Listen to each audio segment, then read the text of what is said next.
Tout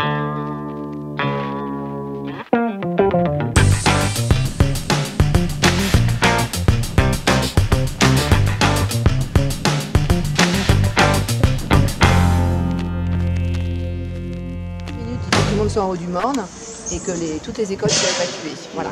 Donc c'est une logique d'éducation à la culture au risque. C'est vrai qu'on ne peut jamais prévoir les tremblements de terre, les tsunamis, les machins. Voilà. Donc l'idée c'est un petit peu, il n'y a pas de catastrophe naturelle, il n'y a que des risques de société. Donc il faut que la société se prépare à un aléa de tsunami, aléa de tremblement de terre. Donc c'est évacuer dans le calme et le plus vite possible. Donc, sauf qui peut. Donc, non, justement, Robert, éviter le sauf qui peut. Justement, anticiper le sauf qui peut. Préparer, avoir l'habitude et finalement, si ça doit arriver, faire ça un peu naturellement. C'est ça, la culture de risque, c'est naturel, on évacue naturellement.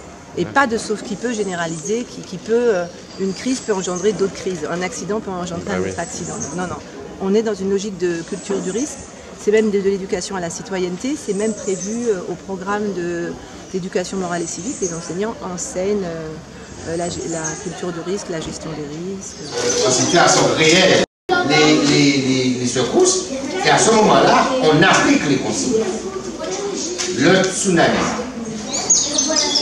tsunami, au niveau technique, nous avons déjà en mer, à certains lieux, dans les environs des Antilles, des outils permettant de nous faire savoir qu'il y a éventuellement un tsunami en cours. Mais n'oubliez jamais, le plus important, c'est dans le respect des consignes. Si nous ne respectons pas les consignes, nous risquons d'avoir 2, 3, 4 fois plus de victimes. Vous êtes jeunes, on vous éduque dans ce sens pour que dans votre vie future, même ces jours-ci, qu'on puisse limiter les dégâts. D'accord? C'est la raison pour laquelle cet exercice-là, cette simulation, devait l'appréhender de manière sérieuse parce que dorénavant, ça fera partie de votre quotidien. C'est comme on prend le petit déjeuner le matin, il faut aussi se mettre en tête que tout peut arriver à n'importe quel moment. Ce n'est pas un cyclone. Et la météo ne peut pas prévoir d'heure comme le vendredi. Mais on sait qu'un jour, on risque d'avoir... Bon, voilà.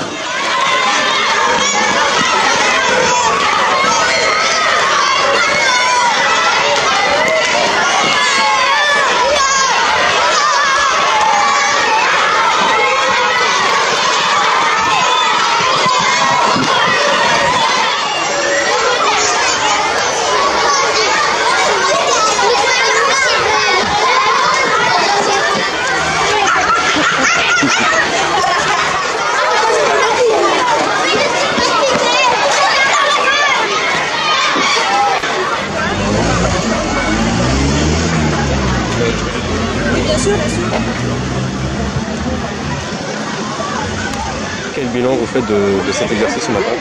Alors il est un peu tôt pour faire un bilan complet, mais c'est vrai que pour les deux écoles, Maragnès et Calendrier, on a observé du calme de l'organisation, du professionnalisme de la part des enseignants. Moins de 13 minutes, les élèves étaient sur le banc tricolore. Donc ça c'est le premier aspect positif. On doit débriefer quand même tout à l'heure sur les petits problèmes rencontrés, bien sûr, au PC de crise en mairie directement.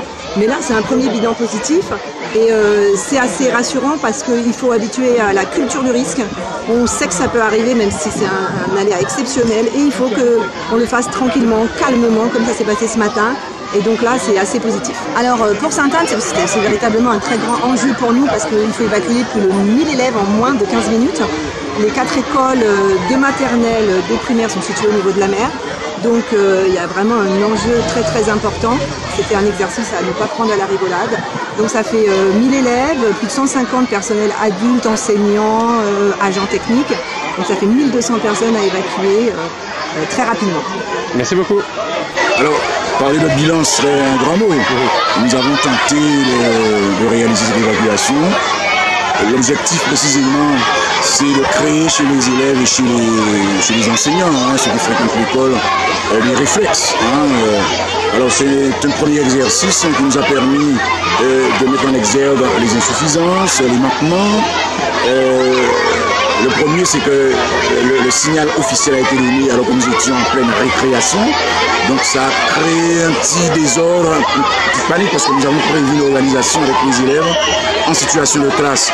Mais nous avons réagi rapidement. Le deuxième aspect, c'était la circulation. Ça s'est très bien passé. Ensuite, le temps que nous avons mis en tout 11 minutes. C'est-à-dire entre le déclenchement du signal et l'arrivée de la dernière personne, c'est-à-dire moi, se sont écoulées 11 minutes. Donc globalement, je pense que nous avons pu réaliser quelque chose de convenable, mais il reste encore beaucoup à faire pour que les automatismes entrent et que la Guadeloupe entière ait déjà ce réflexe de réaction au phénomène tsunami.